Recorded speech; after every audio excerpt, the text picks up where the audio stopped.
jangan nakal dengan pergi bersama laki-laki lain selain aku, ucap Joy. Berlian membuka matanya dan menatap wajah Joy yang berada dekat dengan wajahnya. Aku kamu larang, bagaimana denganmu? Tanya Berlian seraya menarik selimut untuk menutupi tubuhnya sampai area dadanya. Aku pria, berbeda dengan wanita, ucap Joy. Hai tuan muda, tidak bisa begitu.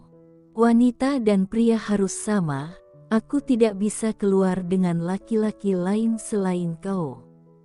Kau juga harus begitu, ucap Berlian dengan tegas. Baiklah, ucap Joy.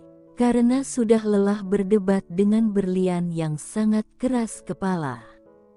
Berlian jalan mengendap-endap, kepala celingukan seperti pencuri yang ingin melakukan kejahatan. Sudah 2 hari, Berlian tidak diperbolehkan oleh Joy keluar dari mansion. Walaupun Berlian sudah mengeluarkan air mata palsunya, tapi izin dari Joy tidak turun juga. Membuat Berlian menjadi pusing, karena Berlian tidak betah berlama-lama berkurung di dalam kamar. Bosan, kalau begini terus. Aku akan tua sebelum waktunya, gumamnya. Kenapa aku tidak ikut Mami saja keluar pulau, saat Mami mengajakku kemarin? Saat Rebecca dan Bobby kembali ke kota, Rebecca mengajak Berlian. Tapi Joy tidak mengizinkannya ikut, dan Berlian hanya mangut saja. Dan tidak membantahnya. Mary juga, kemana saja dia? Aku curiga, sejak kedatangan Jim, dia lebih sering menghilang. Karena sibuk dengan pikirannya sendiri, dia tidak menyadari ada orang yang mengamati apa yang dilakukannya sedari tadi. Joy yang ingin menemui Berlian di dalam kamar, melihat Berlian keluar dari dalam kamar dengan mengendap-endap. Apa yang ingin dilakukannya? Dalam batin Joy, yang mengamati apa yang akan dilakukan Berlian. Joy hanya mengikuti Berlian dari belakang tanpa menyapanya, dia ingin tahu. Apa yang ingin dilakukan Berlian dengan berjalan mengendap-endap seperti pencuri saja. Berlian mengarahkan langkahnya menuju halaman belakang mansion, begitu tiba di belakang mansion. Akhirnya, Berlian merentangkan kedua tangannya ke udara. Aku bebas, sambung Berlian dengan ekspresi wajah yang gembira. Karena berhasil keluar dari dalam mansion. Biasanya, ada saja seorang maid wanita yang dititahkan oleh Joy untuk sebagai penjaganya. Hei, begitu menurunkan tangannya, Berlian merasa ada pergerakan di sampingnya. Berlian menoleh ke arah bawahnya dan melihat beruang menatapnya. Sial, lepas dari pelayan. Terciduk penjaga berbulu, gerutu Berlian kesal. Berlian jongkok di depan beruang. Hai, apa kau tidak ada kegiatan yang lain yang menarik minatmu, seperti menggoda beruang betina? Sudah waktunya kau itu memiliki kekasih, dan kemudian menjadi istrimu. Biar nanti di sini penuh dengan anak kecil berbulu. Kau harus pertimbangan apa yang aku katakan, jangan kamu ikut kemanapun tuanmu itu berada. Berlian terus berbicara panjang lebar pada beruang, dia tidak melihat Joy tersenyum ke arahnya. Kenapa kau melihat aku terus? Oh, kau meminta aku untuk mencarikan beruang betina. Baiklah. Aku akan membuka biro jodoh untuk mencarikan jodoh untukmu. Aku akan buat iklan, dicari jodoh untukmu beruang. Beruang sangat populer di pulau, sehingga beruang betina yang mau menjadi istrimu pasti akan sangat beruntung. Bagaimana? Apa kau menyukainya? Tanya Berlian pada beruang yang mengibas-ngibas ekornya, dengan mulut terbuka dan lidahnya terjulur. Bagus, aku doakan. Kau akan menemukan jodoh secepatnya, dan mansion dipenuhi dengan anak-anak bulu yang berlarian ke sana kemari. Berlian berdiri dari jongkoknya, tetapi tiba-tiba pusing. Berlian memegang kepalanya. Berlian merasa pandangannya sedikit buram. Dan Berlian merasa tubuhnya lemas seketika. Berlian terhuyung ke belakang. Saat terasa tubuhnya akan jatuh ke lantai, tiba-tiba tangan kekar mengangkatnya.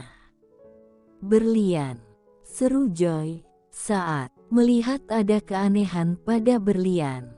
Dengan secepatnya, Joy berlari dan mengangkat tubuh Berlian ke dalam gendongannya. Berlian, seru Joy seraya berjalan masuk ke dalam mansion. Nona Tan, teriak Joy. Mendengar teriakan Joy, bukan hanya Nona Tan yang datang. Semua orang yang mendengar teriakan Joy datang dengan tergesa-gesa. Ada apa dengan nyonya muda tuan muda? Tanya Tan sembari mengikuti Joy yang membawa Berlian ke dalam kamarnya. Jangan banyak tanya, panggil dokter segera. Ucap Joy dengan suara yang keras dan tegas. Baik. Tan berlari menuju keluar mansion. Segera turun ke kota. Panggil dokter. Ucap Nona Tan pada salah satu penjaga. Dokter, siapa yang sakit? Tanya pria itu. Jangan banyak bicara, cepat segera panggil dokter. Dalam waktu 2 menit, kau harus segera kembali dengan membawa dokter. Seru Tan. 2 menit. Apa aku harus terbang? 30 detik, ujar Tan, ketika pria itu belum pergi. Cepat, titah Tan sebelum kembali masuk ke dalam mansion. Iya, dia segera berlari menuju ke kandang kuda saat darurat begini. Hanya naik kuda yang bisa dengan cepat menuju ke tempat dokter. Di dalam kamar, Joy berusaha untuk menyadarkan Berlian. Berlian, Joy mengelus pipi Berlian. Tuan, jangan dielus-elus. Coba ditepuk-tepuk pipinya, ucap Nona Tan. Joy menoleh ke arah Tan, matanya menatap wajah Tan dengan tatapan mata yang tajam. Kenapa tuan muda marah? Aku mengatakan yang sebenarnya. Dielus-elus begitu, nyonya muda makin tertidur dengan pulas, batin Tan. Bagaimana, jika kau saja aku tepuk duluan? Apa kau tidak merasakan sakit? Tanya Joy pada Tan dengan suara yang dingin dan datar. Maaf, ucap Tan seraya menundukkan kepalanya. Berlian menggeliat dan memegang keningnya dengan mata yang masih terpejam. Berlian, kau telah sadar? Tanya Joy. Berlian membuka matanya sedikit demi sedikit, dan menatap wajah khawatir Joy tepat di depan matanya. Pusing, ucap Berlian seraya memijat keningnya. Sini, jemari Joy menyentuh kening Berlian, dan mulai bergerak dengan lembut memberikan pijatan di keningnya Berlian. Aku kenapa? Tanya Berlian. Kau pingsan di belakang mansion, sahut Joy. Pingsan. Tadi aku bersama beruang, aku sudah berjanji ingin mencarikan jodoh untuknya. Mungkin aku pingsan karena belum makan siang, kata Berlian. Belum makan. Joy menoleh ke arah Tan yang berdiri di belakangnya. Sudah beberapa hari ini, nyonya muda selalu melewatkan makan siangnya tuan muda, kata Tan. Kenapa? Apa kalian tidak memasak makanan yang tidak sesuai dengan seleranya? Joy marah menatap Tan. Joy, jangan salahkan mereka. Aku saja yang tidak selera makan, aku mual melihat roti, ucap Berlian. Kalau dia tidak suka roti, kenapa kalian menghidangkan roti? Sekarang, setiap hari harus menanyakan pada berlian. Apa yang ingin dimakannya? Jangan sampai berlian pingsan lagi, ucap Joy pada Padatan. Sudahlah, jangan marah-marah. Aku tidak apa-apa, ucap berlian seraya ingin bangkit dari berbaring. Mau kemana? Tanya Joy sembari menahan berlian agar tidak bangun dulu. Aku ada kerja yang sangat penting, aku sudah berjanji pada Conan untuk mencarikannya istri, kata berlian. Joy tertawa kecil, begitu juga dengan Tan. Beruang tidak membutuhkan istri dalam waktu dekat ini, dia akan sabar menunggu Mak Komblangnya sehat, kata Joy. Apa aku harus berkurung di dalam kamar ini? Tanya berlian dengan menunjukkan bibirnya yang cemberut. Tunggu sehat, lihatlah. Wajahmu itu sangat pucat, terlihat kau sangat kurus, ujar Joy, saat melihat pipi berlian yang tirus. Aku tidak apa-apa, aku masih mampu mengelilingi mansion dalam 10 kali putaran, kata berlian. Tidak ada bantahan, tegaskan Joy. Dasar diktator, gerutu berlian. Di sisi lain, Tama ikut dengan rombongan polisi, mulai mendekati kapal pesiar mewah yang masih bersandar di tengah laut. Karena menunggu kedatangan Charles, para penghuni kapal pesiar tidak ada yang mengetahui bahwa Charles sudah meninggal. Karena kedua orang terdekatnya sudah diamankan oleh aparat kepolisian, sehingga tidak ada yang bisa memberikan kabar mengenai keadaan Charles. Speedboat yang membawa Tama dan para polisi berhenti dan mesin speedboat mereka matikan. Karena mereka takutkan suara mesin speedboat dapat terdengar oleh orang-orang yang berada di kapal pesiar. Dengan mendayung, akhirnya speedboat mendekati kapal pesiar. Anda jangan ikut Tuan Tama, kemungkinan besar mereka mempunyai senjata api. Kepala polisi melarang Tama untuk ikut naik menangkap Adam. Baiklah, sahut Tam. Tali dikaitkan ke atas kapal, dan kemudian satu persatu polisi naik ke atas kapal. Tidak lama kemudian terdengar suara teriakan dan tembakan. Dan terlihat juga beberapa orang yang jatuh ke laut dalam keadaan tidak bernyawa. Kepala polisi yang memimpin penangkapan Adam menyisir satu persatu kamar yang ada di dalam kapal pesiar. Tetapi tembakan tersebut meleset dari sasarannya, yaitu kepala Opsir.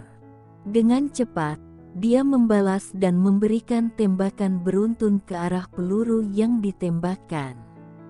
Orang yang memberikan tembakan berlari dari persembunyiannya.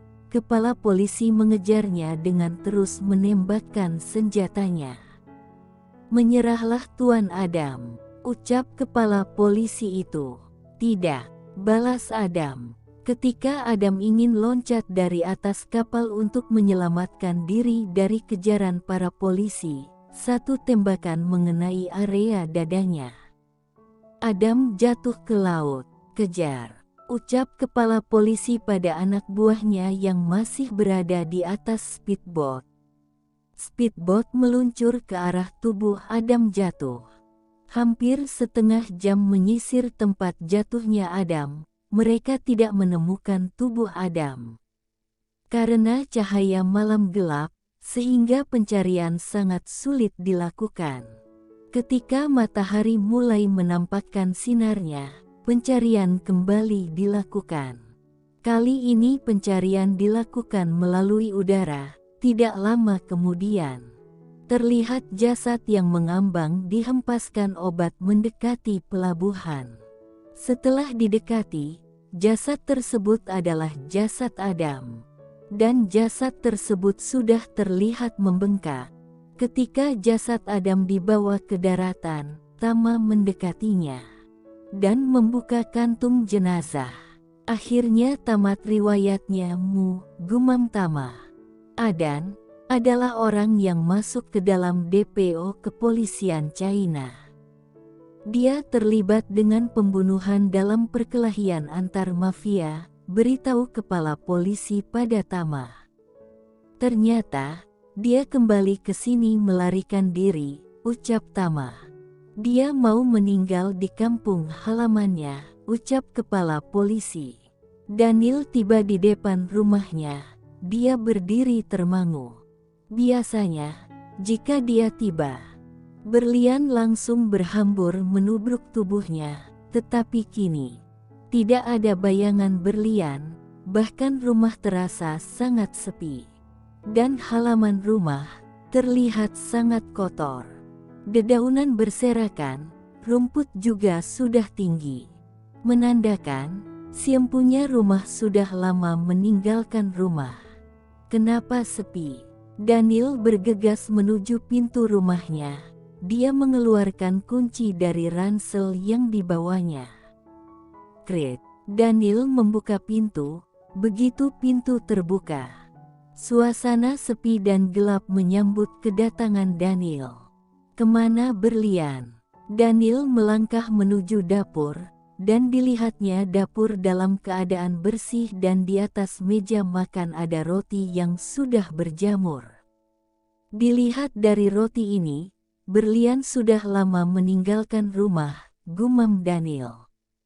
Kenapa dia tidak menghubungi jika ingin pergi? Daniel membuka pintu belakang, dan melihat ada tangga menuju rumah tetangga di belakang rumah mereka. Belakang rumah Mary, Daniel berjalan menuju tangga, dan naik ke atas tangga. Sepi juga, gumam Daniel, saat melihat rumah Mary terlihat sama dengan kondisi rumahnya. Daniel turun dari tangga, kembali masuk ke dalam rumahnya. Kemana semua orang? Daniel menuju ke halaman depan, dan melihat ke arah tetangga kiri dan kanan. Kemana semua orang? Apa mereka telah diculik oleh alien? Daniel mengeluarkan ponselnya.